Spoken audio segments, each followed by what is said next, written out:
In this episode, you'll get a breakdown of the quote, "The trouble with devotion is vision," and how to uphold the unity of consciousness in what can seem like a divisive world. Welcome to Energy Alignment for Entrepreneurs, the podcast entrepreneurs be free from anxiety, stress, and tension through emotions and consciousness expansion. 3 things that you'll learn today. Number 1, why battling over religion corrupts the message of unity.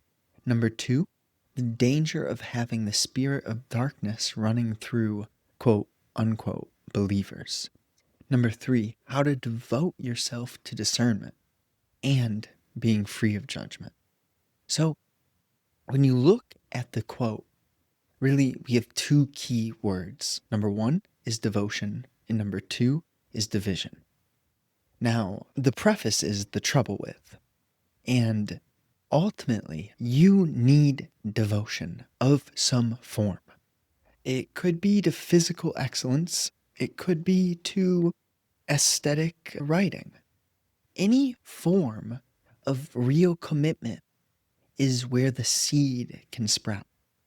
But the problem is we tend to say, okay, here's my real commitment, and if you don't agree or like it or rah, rah, rah, that's like the premise of mainstream. Now, if you have devotion in a manner where you understand other people can have devotion, the content can totally be different and the structure can be the same. A full commitment, right? A ballerina or a race car driver. The thing is that there needs to be balance in the form of devotion. So, material devotion in terms of a skill set, right? A career, a way to earn money that feels good for your heart. Cool. But you do need to have devotion beyond material gain with the sense of self. So there needs to be some form of devotion to that which is bigger than you, all while realizing that you don't necessarily have to be lower than that, right? Because if we're real honest, you don't beat your heart. And although you can choose to blink your eyes, you also have unconscious processes throughout your vessel. And if we may be a little bit open minded and not arrogant, then you would consider, right, that something intelligent created this world and your organs and your entire working, so on and so forth, right? You can dissect all the content of what the body is, 200 something bones, organs, different types of cells, atoms, the list goes on and on. That is all well and fair.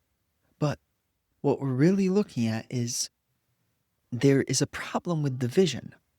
And sometimes we need to, rather than be divisive, look for commonality, not in a optimistic, foolish sense, but in a manner where, let's just emphasize point number 1 and bridge this story. Number 1 says, why battling over religion corrupts the message. And that is to say that whatever books you may read, it's important not to believe blindly. And it is of extraordinary value to feel what is true on your heart, to deeply be skeptical about the things that others kind of tell you to be true, or that you receive any form of backlash for not accepting. Because often, if you are like kind of at all intelligent, you'll see that humans have a lot of greed sometimes running through them. And people can be manipulative. And sometimes there are masks that are worn. There are traps that are set. There are disguises and roles that are played with a backhand intention, right? I say all that to emphasize that you need to move through this world with a sharpness, with a lack of naivety, but at the same time not being someone who is on the border of being scared, of living in a fearful manner. You can't be naive, you can't be overly optimistic, and you mustn't be pessimistic either. So what am I saying? Right? And that's for you to unravel. Because when you have beauty in religion, for example, one of my favorites, treat yourself as thy neighbor, honestly, in my heart, that speaks so true to me. As in to understand the shoes that other people walk, the responsibilities that they carry, the hands that they have been dealt. Just to have a little bit of compassion for their spirit, their soul, their circumstance, even if they may seem to be blind or deaf. Now, it's important because if you look at yourself, you'll understand that you didn't get anything amazing in your life solely alone. That the breath that has been with you since you were born, you come into this earth from a womb, but from birth to death, you only have you.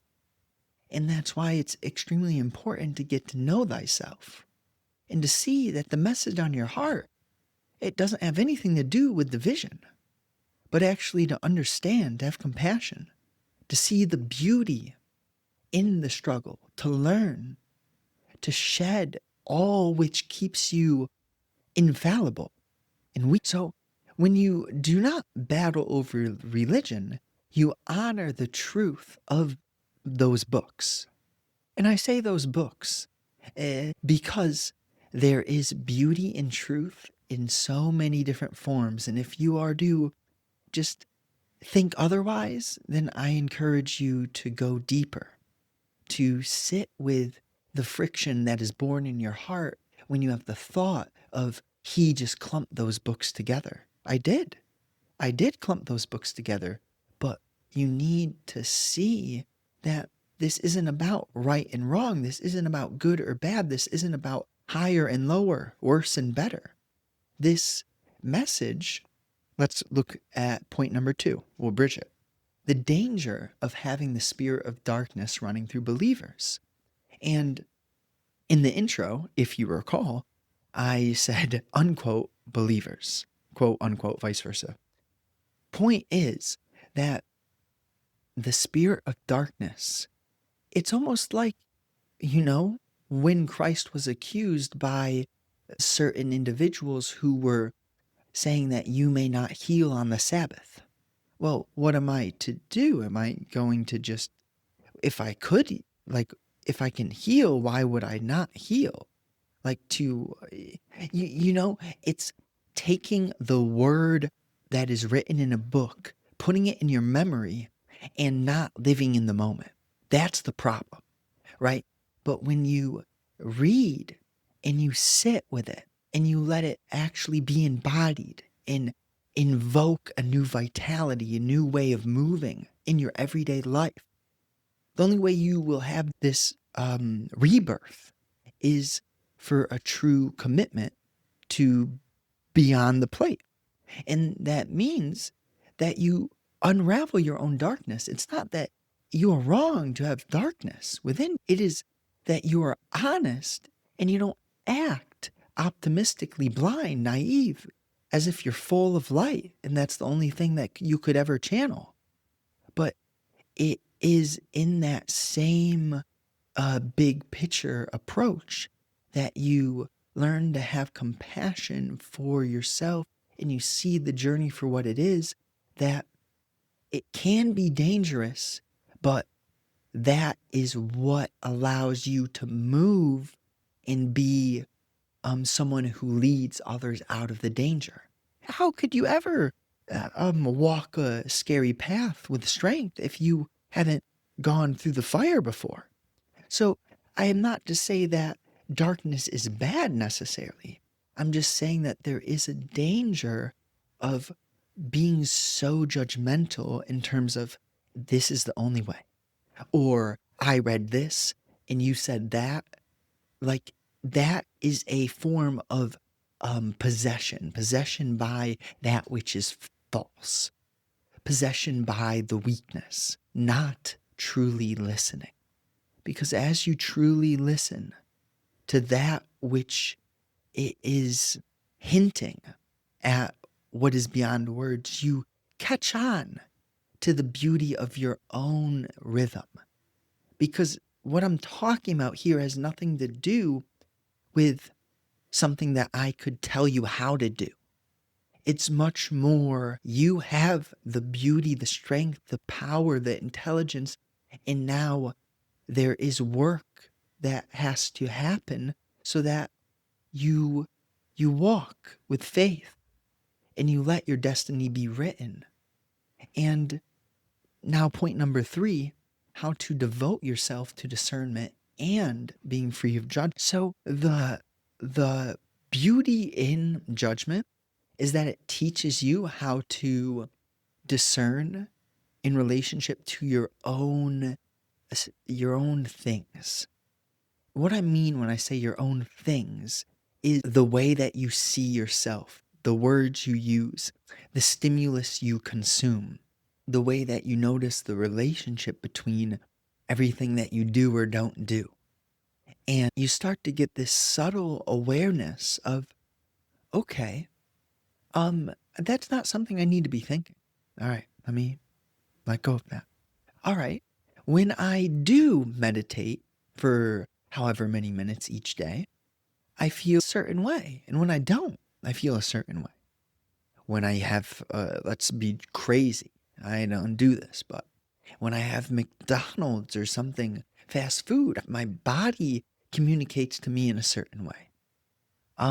List goes on and on. And then you take that and you bridge it into the big cornerstones of your life, which are sort of like how you see others and how you see yourself, like the interpersonal.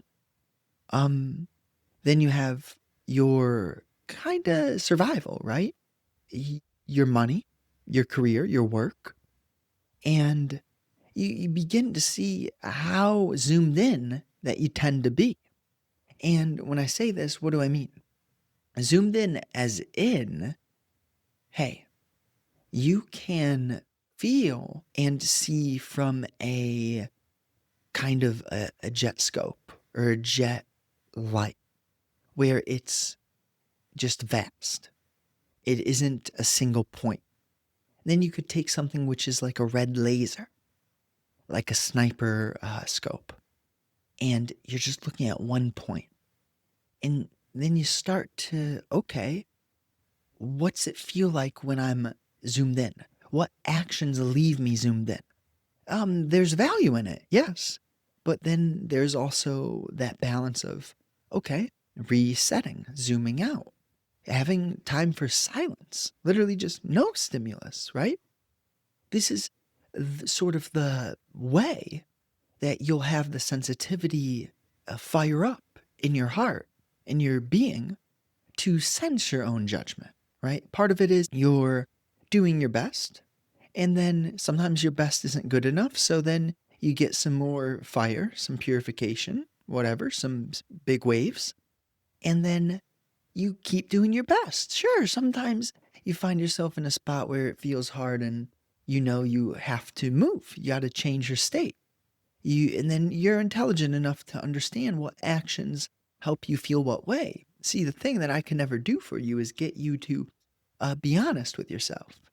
But when you are honest with yourself, the fact is that you're extremely intelligent.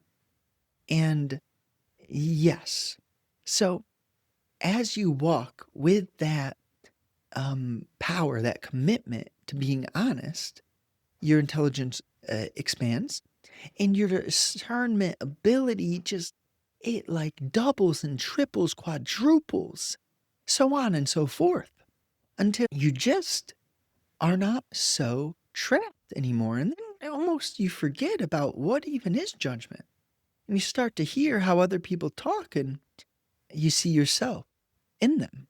You remember, oh man, I know what it's like to be thinking in a manner where those are the words that I speak, and that is the thing that my attention is placed on.